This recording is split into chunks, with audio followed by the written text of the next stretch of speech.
Alors, messieurs, qu'est-ce que vous en pensez de ce vin-là? C'est du vin de l'année, ça. Bah, de la dernière récolte. Oui. Il est jeune, mais il va se faire, il est bon. Il est assez typé gamay. Bah, c'est le millésime 72. Hein. Et il est bien coloré. Hein. Oui. Oui. Et il doit avoir des défauts quand même. Moi, je voudrais connaître un petit peu un avis assez sérieux, parce qu'on est toujours inquiets, nous, les Bah, vignerons. moi, je le trouve un peu sec, quoi. Mais il est jeune, alors il va se faire, il sera bon dans quelques mois, quoi. Oui, c'est sûr. C'est un peu le cas des vins de l'an dernier. Oui, c'est ça. Nous sommes ici au cœur du Blésois, région où la vigne est de tradition ancienne.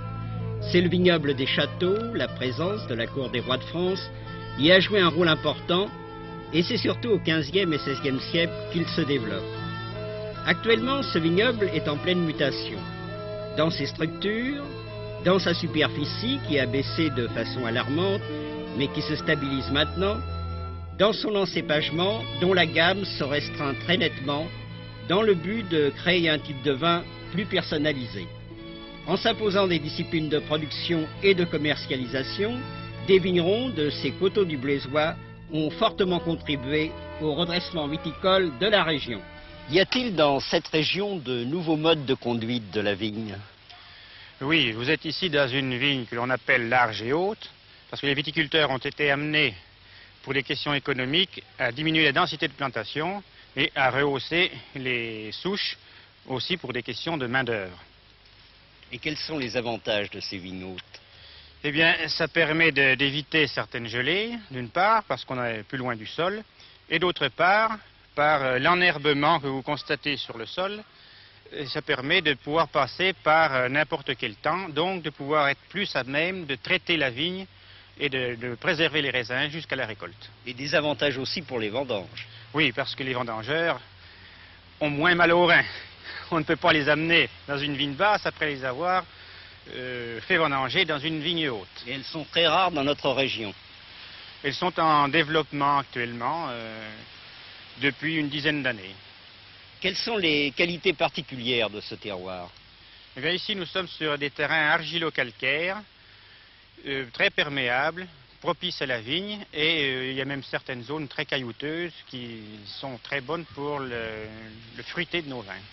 Et quel cépage?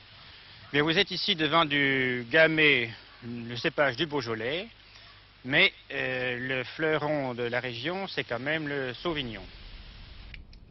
Ici, ce sont des pays, des noms qui sonnent clairs et gais. Montpré-Chambord, Célette, Chitenay, Courcheverny. Petits vignobles sans doute comme en d'autres régions, Berry, Orléanais, Vallée du Cher, où des viticulteurs se groupent pour travailler dans le sens de la qualité.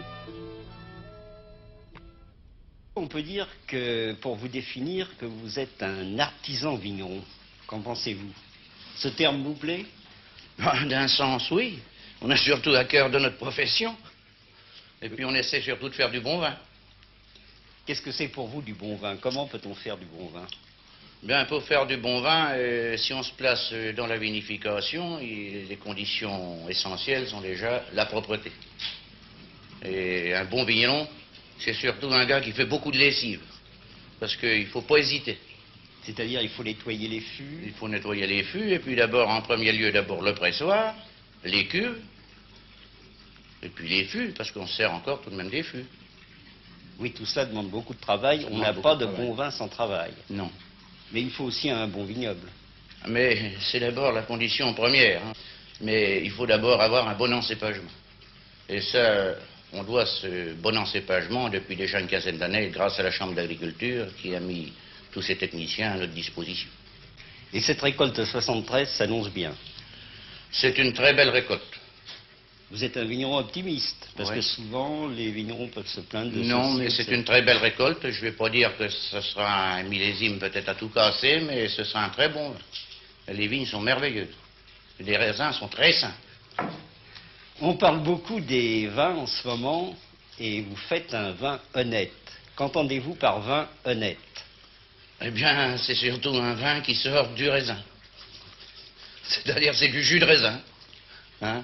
Je ne veux pas m'étendre là-dessus, mais Voyez-vous, nos vins sont travaillés dans des conditions naturelles qui sont contrôlées tout de même par un laboratoire. Alors il suffit de surveiller au départ bien nos fermentations. C'est très important. Alors il ne faut pas qu'il y ait de choc d'emballement de la fermentation par la chaleur, il ne faut pas des refroidissements trop brutaux. Tout ça, c'est une histoire d'observation. Alors c'est un petit peu le nez du vigneron, des fois aussi, qui fait l'affaire. Alors on appelle ça un vin honnête, c'est peut-être le grand mot qu'on emploie, mais il a sa raison d'être, parce que c'est absolument le vin tel qu'on l'a récolté. Les vendanges 73 se terminent. Sauvignon, Gamay, Pinot, quand le vin est tiré, il faut le boire. Mais la qualité paye toujours. Nous sommes récompensés de nos efforts puisque dans cette région, du Blésois, on vient d'obtenir maintenant un VDQS, vin délimité de qualité supérieure, qui vient d'être officialisé par un texte du 12 août dernier. Et c'est maintenant l'appellation VDQS Cheverny qui englobe toute la région de ce Blésois, des coteaux du Blésois anciennement.